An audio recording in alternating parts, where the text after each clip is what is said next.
William was helping his friend, Doug, on a sailing expedition. The two were looking to sail to a remote part of the Pacific Ocean. The voyage would last for several months and require a great deal of skill. A month into the journey, the small boat encountered a vicious storm that sent them reeling for cover. The boat was at the mercy of the ocean and eventually was capsized, throwing the two men into the water. The storm was so violent that it separated the men almost immediately. Clinging onto a broken piece of the ship, William was helpless to find his friend. As the storm calmed, William realized that he had traveled a great distance from the shipwreck. After 2 days floating at sea, an unmistakable sight came into view. It was an island. The island was not too far from him, and it seemed that the currents were taking him toward the small piece of land. He mustered up as much strength as he could and began to make his way toward land.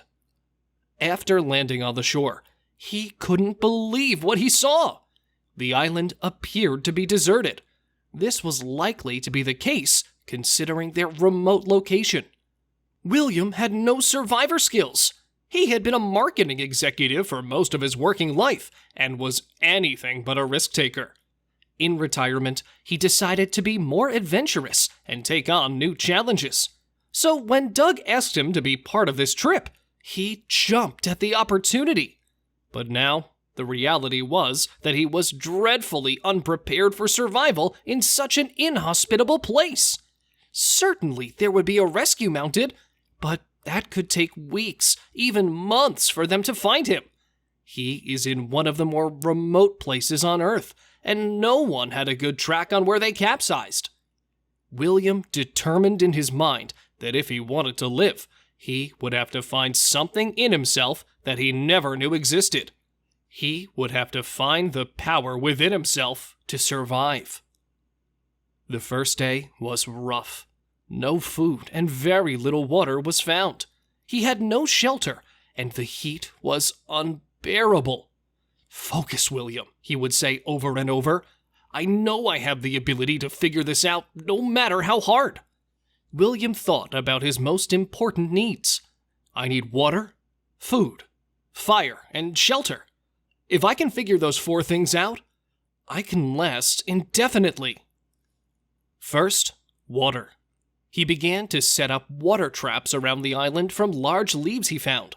They would be able to catch the rainfall. Fire. That would be the next thing to tackle. He was able to find a good amount of dried wood and began to collect and store wood in a dry place. For hours, he tried to start a fire using a bow drill. He remembered how to make a bow drill from a show he once watched. After 10 hours of trial and error, William got a fire going. Food would be the next necessity. He knew there were plenty of fish in the sea, but how could he catch them? He used to make spears as a kid and throw them at targets in the woods. He crafted a fine spear out of one of the many downed branches on the island. It looks a lot easier on TV, William thought, as he repeatedly threw the spear into the water with nothing to show for it. Then, a magical moment. His persistence paid off, and bam! A fish appeared on the end of his spear. "I'll be eating good tonight," he exclaimed to himself. He cooked the fish on his newly built fire. That fish tasted better than anything he had ever eaten and gave William much-needed calories. He had the strength the next morning to build a solid shelter, and the man who had no survivor skills was now on his way to surviving his first week stranded on a remote island. The next couple weeks went by, and William saw no sign of rescue. He built 3 separate fires on the beach in case he saw a ship or plane. These 3 fires would represent the universal distress signal familiar to sailors and aviators. 2 months passed, and William continued to catch fish and process drinkable water. In the 10th week of his ordeal, William was rescued by a search plane that saw his signal fires.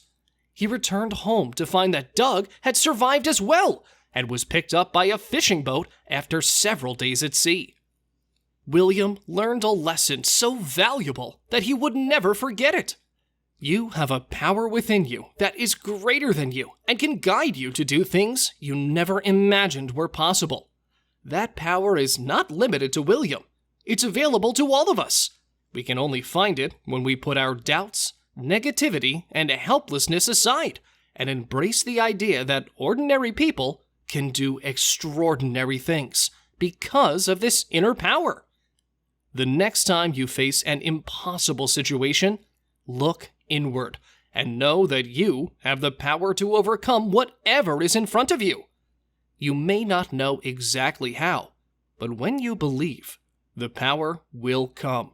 And, like William, you will be able to push yourself far beyond what you thought was possible.